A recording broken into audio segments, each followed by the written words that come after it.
서울과 부산의 재보궐선거를 60여일 앞두고 저희가 후보들을 기회되는 대로 자주 연결해서 유권자 여러분들께 그 생각들을 들려드리고 있는데요. 어제는 민주당의 박영선 후보를 만났고요. 오늘은 국민의힘으로 건너가 보죠. 나경원 후보를 만납니다. 본경선이 시작되자마자 나경원 후보가 이슈의 중심으로 떠올랐습니다. 바로 서울의 청년들에게 1억 1,700만 원을 지원한다. 이 공약 때문이었는데요. 오신환 후보가 나경원이냐 나경영이냐 이렇게 세게 비판을 했죠. 자, 당사자의 답변을 직접 들어봐야겠습니다. 국민의힘 나경원 예비후보 연결을 해보죠. 나 후보님 안녕하세요. 네, 안녕하세요. 우선 1위로 예비경선 통과하신 거 축하드립니다. 네, 고맙습니다. 네. 당원대 일반시민 여론조사가 2대8 비율이었더라고요. 네, 예, 그렇습니다. 네. 근데 일반시민 여론조사에서는 오세훈 후보가 1위 했다면서요. 살짝 1위 하셨어요. 살짝입니까? 종합점수에서 나경원 후보가 격차를 많이 벌린 1위라고 지금 제가 알고 있어요. 네, 예, 예. 그렇죠. 그렇습니다. 당원에서 압도적 지지를 받았습니다. 그렇게 예. 되는 거네요. 네, 예, 예. 근데 이 사실은 마지막 최종 한 명 뽑을 때는 100% 여론조사 아니겠습니까? 그렇죠. 예, 예. 그러면은 이 상황이 좀 달라질 수 있는 건 아닐까요? 이제, 사실은, 저희 룰이 재미있는 게, 예. 일반적으로 당에서 여론조사를 할 때는 그 상대당 지지자는 제외합니다. 왜냐하면 우리를 지지하거나 중도층을 원하는 후보를 뽑는 것이 맞겠죠. 근데 우리는 민주당 지지자를 지금 포함하는 형국이 되어 있습니다. 그래서 민주당 지지자들이 어떻게 보면 우리 후보를 좌지우지할 수 있는 그런 형국이 된 것 아닌가 이렇게 생각을 하는데요. 최선을 다하겠습니다. 민주당 지지하시는 분들한테 제가 압도적으로 덜 나온 것 같아요. 이번 결과를 이렇게 보세요. 네, 그래서 여론조사에서 그냥 살짝 제가 덜 나온 것 같은데요. 지금 많은 시민들께서 어쨌든 이번 선거에서 정권 심판을 좀 해달라. 왜냐하면 너무 독주하고 있다. 최근에도 보면 얼마 전에 법관 탄핵도 있었고요. 네네. 오늘 인사청문회 하는 것으로 알고 있는데 또 사실은 위선의 모습 보인 거 아닙니까? 황희 후보자 말씀하시는 건가 봐요. 네, 생활비 60만 원인데 고급 유학 보내시고 이런 게 위선적인 걸 보면서 문재인 정권 좀 심판해줘야 되겠다라는 생각들이 있을 텐데요. 그 정권 심판의 적임자 또 위기의 서울시정인데 다들 너무 힘드시잖아요. 이럴 때 결단력 있는 리더십 이런 거 필요하다는 생각들이 적어도 우리 지지자 내지 중도층에서는 그런 생각들을 하신다고 생각을 하고요. 저는 충분히 제가 본경선에서도 1위가 될 수 있다 이렇게 생각을 합니다. 결단력 있는 리더십 그렇게 말씀하셨어요. 네. 사실 이 부분을 처음부터 많이 강조하셨죠. 선명하고 결단력 있게 이번 정권의 이 잘못된 부분들을 내가 고쳐가겠다 이런 부분들을 강조하셨는데 근데 오세훈 후보는 이렇게 말씀하십니다. 자유한국당 시절에 강성 보수였던 황교안 대표, 나경원 원내대표 이 투톱이 결국은 지난 4.15 총선을 망친 거 아니겠느냐. 결국 이번에도 나경원 후보가 우리 당 대표로 나간다면 이거는 질 것이다. 이런 지금 취지의 말씀을 하셨어요. 어떻게 보십니까? 무엇이 강경보수인지 좀 여쭤보고 싶네요. 무엇이 강경보수냐?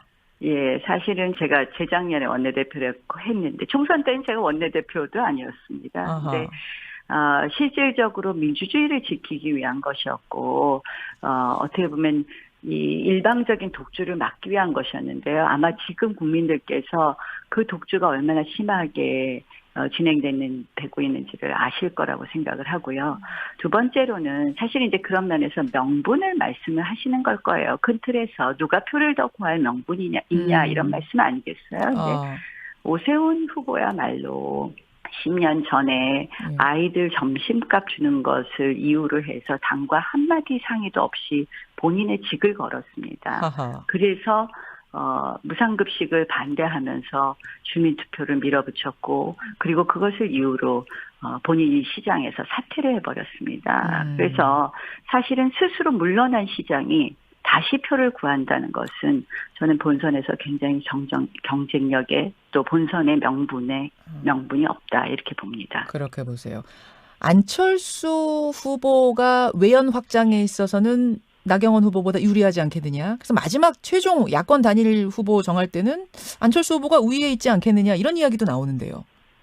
외연 확장이라는 것이 더 무엇을 의미하는 걸까요? 저는 사실은 시민이란 자리는, 시장이란 자리는 시민들의 생활을 변하게 해주고 정말 내 삶을 바꿔줄 수 있는 것 같은 시장, 내 일상을 바꿔줄 수 있는 것 같은 시장을 뽑는 선거가 될 거라고 생각을 합니다. 예, 물론 예. 이번 서울시장 선거는 두 가지 의미가 있는데요. 그래서 저는 어제 그 진대재 전 노무현 정부 때 장관이시죠. 네. 정통부 장관을 우리 고문으로 영입했습니다. 예. 실질적으로 이런 어떻게 보면은 더 큰 시정을 할 수 있고 더 전문적인 시정을 할 수 있고 하는 그런 모습 속에서 이 많은 분들이 더 많이 지지해 주시지 않을까 이렇게 생각을 합니다. 그 진대재 전 정통부 장관이 나 후보 캠프 합류한다는 소식은 전 좀 놀랐어요. 왜냐하면 진대재 장관은 노무현 정부 장관이었고 열린우리당 후보로 경기지사 선거 나갔던 분이잖아요. 네, 그렇습니다. 어떻게 네. 이분이 그쪽으로 가시게 됐나? 어떤 진행 과정이 있었던 거예요? 그 진대재 장관께서는 이번의 시대 정신은 나경원이라고 생각을 하신 거겠죠. 그리고 정말 함께 해서 이번 서울시장이란 자리가 아까 말씀드린 것처럼 정권 심판의 성격도 있고 위기의 서울시를 잘해야 된다는 것. 코로나 위기를 극복하는 것뿐만 아니라 잘해서 미래 도시에 대한 우리가 근간을 만들어야 되지 않겠습니까? 그런 점에서 같이 하시겠다는 뜻을 표해 주셨고요. 그래서 정말 우리 전문가 예. 고문님이시죠. 이제 앞으로 각계의 전문가분들을 두루 모시고 그분들의 고견을 들으면서 시민들에게 필요한 시정을 하도록 하겠습니다. 네. 나경원 후보 1위로 컷오프를 통과하다 보니까 내가 견제를 심하게 받는 것 같다. 어제 그러셨던데 실제로 어제 다 그러시더라고요, 저한테. 네, 아니 실제로 진짜 지금 뜨거운 네. 논쟁이 벌어지고 있는 게 뭐냐면 네. 서울에서 결혼하고 아이 낳고 집 사는 청년들한테 1억 1,700만 원 상당을 지원해준다 이 공약. 일단 오신환 후보가 세게 비판을 했어요. 나경원이냐 나경영이냐 이거 어떻게 생각하세요? 그 공약을 자세히 안 읽고 이제 그런 말씀하신 것 같아요. 그러니까 이제 토지임대부 주택을 구입하는 청년 그리고 신혼부부에게 이자 지원 혜택을 드린다는 것이고요. 그 이자 지원을 다 받으시면 청년이 그 주택에 들어가서 살다가 결혼하고 아이까지 출산하면 네. 최대 이자 지원의 합계액이 1억 1,700만 원에 해당한다. 이런 말씀인데요. 사실은 이 문제에 대해서 예. 어제 박영선 후보도 나와서 제 공약에 대해서 비판하신 것 같아요. 어제 뭐라고 네. 비판하셨냐면 네. 결혼 출산의 문제는 행복이라는 기본 가치가 들어가야 하는데 나 후보 공약에는 행복의 개념이 빠져 있다. 이유 없는 퍼주기는 국민들이 썩 좋아하지 않으신다. 이런 평가를 하셨어요. 그러니까 일단은 이 두 가지가 다 있으니까 이제 나경영에 대해서 일단 나경영이십니까 아니십니까? 저는 미래 세대를 위해서라면 예. 나경영 돼도 좋다고 생각합니다. 제가 2기가 되면 더 드리고 싶습니다. 아 잠깐만요. 무슨 말씀이냐? 예. 그러니까 미래 세대를 위해서라면 나경영이라고 불려도 좋다? 네, 그렇습니다. 우리나라 출산율이요. 문재인 정권 시작할 때 40만 명이 넘었습니다. 예. 그런데 지금 2017, 18, 19, 20을 거치면서 작년에 27만 명입니다. 한 해에 아이가 27만 명밖에 태어나지 않는다는 거. 이거는 재앙입니다, 재앙. 그런데 어제 이제 그 출산율을 높이는 걸 뭐 돈 준다고 되냐? 이게 박영선 후보의 이야기로 알고 있어요. 예. 네?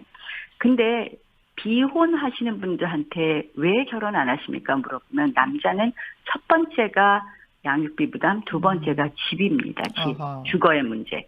여자는 첫 번째가 자아실현, 두 번째가 집입니다. 네. 이 주거라는 것은요, 굉장히 중요한 것입니다. 그래서 사실 민선 2기가 되면 이자 지원 더 많이 해드리고 싶은 생각입니다. 이번에 시장 보궐선거로 1년 하고 그다음 또 네. 시장이 되면 더 많이도 드릴 수 있다 그 말씀이신 거예요? 더 많이 드려야 한다. 들어야 한다. 네. 아, 그 정도 돈은 있나요? 그러니까 청년 세대한테만 지금 돈이 들어가는 게 아니고 뭐 노인 복지도 있고 취약계층 복지 뭐 여러 가지 복지 들어갈 돈이 많은데 그러니까 이거 가능해요? 지금 공약은요, 사실은 서울시 예산의 100분의 1 정도 쓰는 겁니다. 그러니까 최대로 이자 지원이 많이 나갔을 때, 예, 예. 그래서 저희가 이제 예산 추계가 다 끝난 것이고, 충분히 저희가 불필요한 예산을 걷어내고 우리가 바로 잡는다면 예. 저는 더 많은 신혼부부, 더 많은 청년들에게 혜택을 주어야 된다. 알겠습니다. 그런 네, 생각을 평소에도 가지고 합니다. 계셨다는 말씀. 네. 어제 SNS에다가 박영선 후보한테 달나라 시장 되시려고 하는가 이렇게 쓰셨던데 그게 그럼 이 의미와 통하는 건가요? 이건 무슨 의미입니까? 행복이라는 것이요. 행복해야 된다. 맞습니다. 행복해야죠. 예. 근데 거기에 대해서 하우를 제시해 주셔야 되는 거 아닌가요? 그런데 그런 말씀을 안 하시고 행복 운운하시니까 아름다운 레토릭을 말씀하시길래 달나라 시장이신가 했어요. 그런 의미로. 네. 알겠습니다. 마지막 질문이 되겠습니다. 고 박원순 시장이 10년간 운영했던 서울시죠. 그 후임자 네. 뽑는 자리이기 때문에 사실 이제 지난 10년을 후보자들이 어떻게 평가하느냐는 유권자들에게 굉장히 중요한 어떤 판단의 기준이 됩니다. 우상호 후보는 박원순 철학 계승을 말했고요.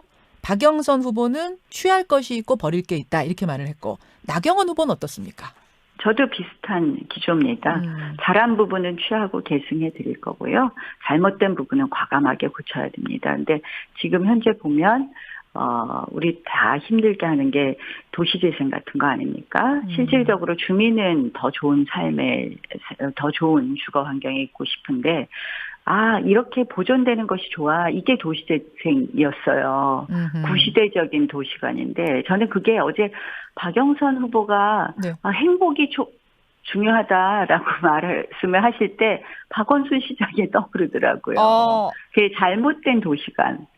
아니 도시재생이라는 게 그 지역의 주민들은 더 좋은 주거 환경에 있고 싶다 하는데 이게 옛 것이고 그대로 보존되는 게 좋아 하면서 벽화 그리고 하면서 돈 쓴 거 아니겠습니까? 벽화를 또 그려가지고 그 도시의 색깔이 살아나고 뭐 그런 거 아닌가요? 한번 가보시죠. 어떻게 돼 있는지. 제가 서계동에 갔는데요. 안 가보셨죠? 그 벽화가 얼마나 흉물로 돼 있는지 한번 가보시면 좋겠습니다. 예술성도 없고 다시 이거 뭐 복구하자니 어렵고요. 그래서 그 주민이 원하는 대로 해드려야 된다고 생각을 했고요. 그래서 하여간에 취할 거는 취하고 버릴 건 버리겠습니다. 또 특히 시민을 많이 참여시키겠다. 저는 뭐 좋은 그런 철학이었다고 생각을 하는데요. 네. 그게 시민 참여가 아니라 일부 그들끼리의 시민 단체의 참여로 그친 경우가 굉장히 많습니다. 시민 참여가 아니라 시민 단체 참여였다. 예. 그래서 그런 건 시민 참여로 돌려드려야 된다든지 원래 알겠습니다. 말씀하셨던 거죠. 그래서 계승할 건 계승하고 또 고칠 거는 정말 많이 고쳐야 된다고 생각합니다. 예. 저 박영선 후보가 어제 행복 이야기를 할 때 도시재생 얘기하면서 하신 건 아니긴 합니다만 나경원 후보는 그렇게 들리셨다. 그 말씀이신 거고요. 서울시장 선거 진행이 되면서 또 모시도록 하죠. 오늘은 여기까지 듣겠습니다. 고맙습니다. 네, 고맙습니다. 국민의힘의 후보죠. 서울시장 예비 후보 나경원 후보였습니다.